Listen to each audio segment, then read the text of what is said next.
এই যে এই জায়গাটার ভিডিও। আর এদিকে যখন আমরা হাঁটছি রাস্তার মধ্যে পাতা ছড়ানো, তারপরে চলার সময় একটুখানি গা ছুমছুম ব্যাপারটা সব তো রয়েছে।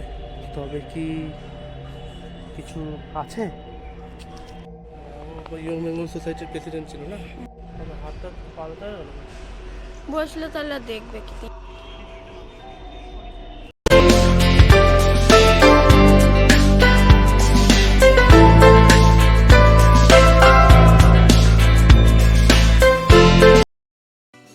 আজ আমরা চলে এসেছি আবারও নতুন একটি জায়গার ভিডিও নিয়ে। আজ আমরা এসেছি সাউথ পার্ক স্ট্রিট সেমেট্রিতে।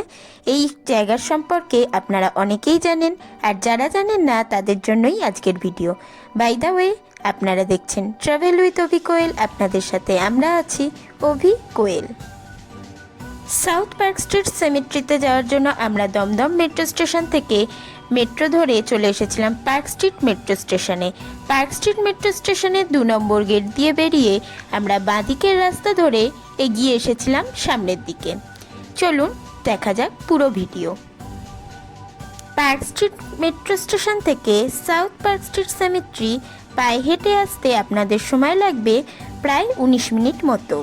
আপনারা 25শে ডিসেম্বর পার্ক স্ট্রিটের যে রাস্তা ধরে হাঁটেন সেই রাস্তা ধরেই এখানে আসতে হবে। মাঝে পড়বে অ্যালেন পার্ক। যদি পা ব্যথা হয়ে যায় তো পার্কে বসে একটু রেস্ট নেওয়া যেতেই পারে। ভিডিওর ডেসক্রিপশন বক্সে অবশ্যই শেয়ার করে দেবো এখানকার লোকেশন ম্যাপ।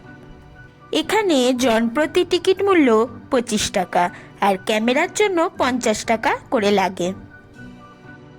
ভিতরে ঢোকার সময় সিকিউরিটি গার্ড আছে, সেখানে খাতায় নাম এন্ট্রি করে ফোন নাম্বার এন্ট্রি করে তবেই ভিতরে প্রবেশ করতে হবে, আর সিকিউরিটি গার্ড আপনার ব্যাগও চেক করে নেবে। এখানে ভিজিটিং টাইম 2 ঘন্টা। নাম এন্ট্রি করার সময় টাইমও এন্ট্রি করতে হবে। এখানে 2 ঘন্টার বেশি থাকতে দেওয়া হয় না। ভিতরে প্রায় 1600-রও বেশি কবর আছে, তাই ঘুরতে বেশ ভালোই সময় লাগে। 2 ঘন্টা সময়টা আমার মনে হয়েছে একটু কম সময়। তো একটু রেস্ট নিয়ে বসে যদি ঘোরা হয় তাহলে সময় আরও বেশি লাগবে। যদি একটানা ঘোরা হয় তাহলে 2 ঘন্টাতেই কমপ্লিট হয়ে যেতে পারে।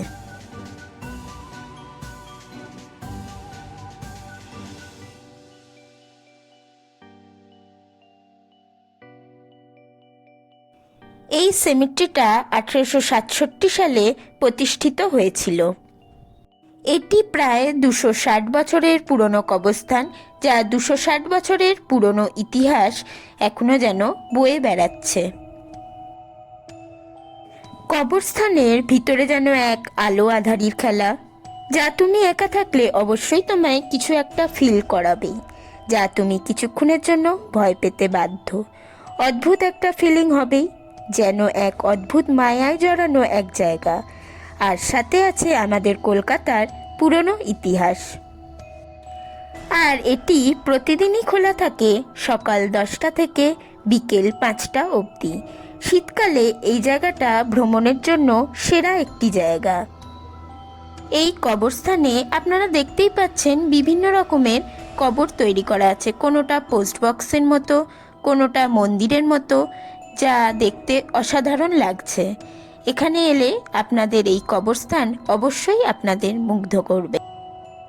এই জায়গাটি যে বিখ্যাত মানুষদের কবরের জন্য বিখ্যাত তাদের মধ্যে আছেন Henry Louis Vivian Derozio, sir William Jones, Charles Dickens ও হিন্দু স্টুয়ার্ট ওয়াল্টার সেবেজ ল্যান্ডর।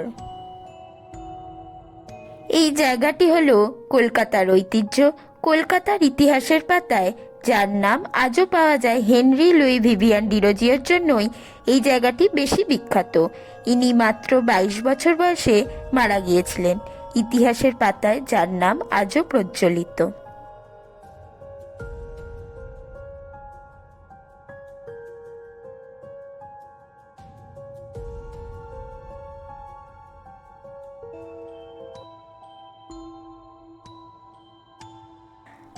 আর এখানে ফেলুদার গোরস্থানে সাবধান সিনেমার শুটিংও হয়েছিল। এই কবরস্থান, যা আজও কলকাতার মোস্ট হন্টেড প্লেস নামে পরিচিত, যদিও তার সত্যতা কতটা সেটা জানি না, তবে যা রটে তার কিছু তো ঘটেই। এটা যেমন এক রহস্যময় হন্টেড প্লেস নামে পরিচিত, তেমন এই জায়গায় এক অদ্ভুত শান্তি বিরাজ করছে। কলকাতার ব্যস্ত জীবনের পুরো বাইরে একটা পুরো শান্ত নীরব একটি জায়গা।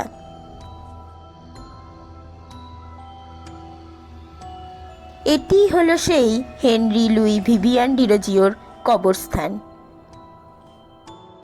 ওনার এই কবরস্থানের জন্যই এই জায়গাটি আরও বেশি বিখ্যাত।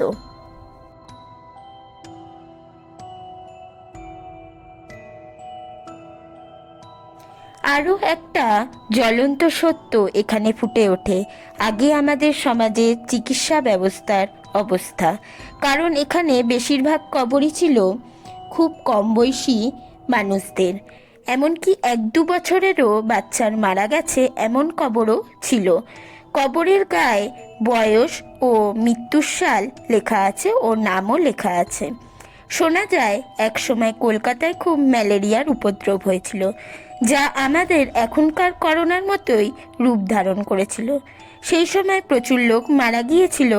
এগুলোর কিছু কিছু তাদেরই কবর। এই কবরটি হলো হিন্দু স্টুয়ার্টের।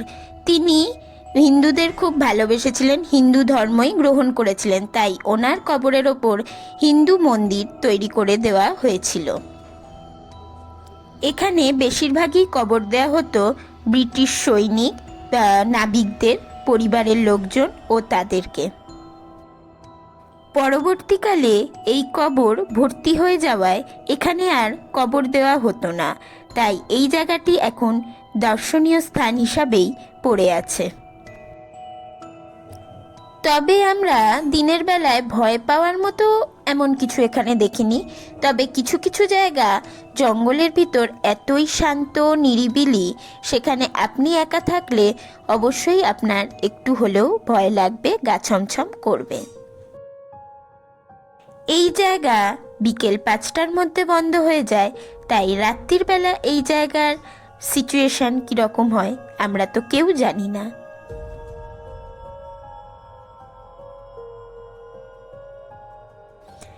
আমরা এই জায়গাতে প্রায় 2 ঘন্টাই ছিলাম। আমরা ঢুকেছিলাম দুপুর 2টোর সময় আর বেরিয়েছিলাম বিকেল 4টের সময়। আর আমাদের এই জায়গা ভ্রমণ করা প্রায় শেষ। চলুন আজকের ভিডিও এখানেই শেষ করছি। পরবর্তী ভিডিওয় আবার আপনাদের সাথে দেখা হচ্ছে। টাটা। জানতে হলে দেখতে হবে travel with Abhi Koel YouTube channel. এরকম একটা রোমাঞ্চকর জায়গায় যদি তোমরাও ভিজিট করতে চাও তাহলে অবশ্যই ফলো করতে হবে আমাদের channel travel with Abhi Koel. By the way, আপনারা দেখছিলেন ট্রাভেল উইথ অভি কোয়েল। আপনাদের সাথে আমরা ছিলাম অভি কোয়েল।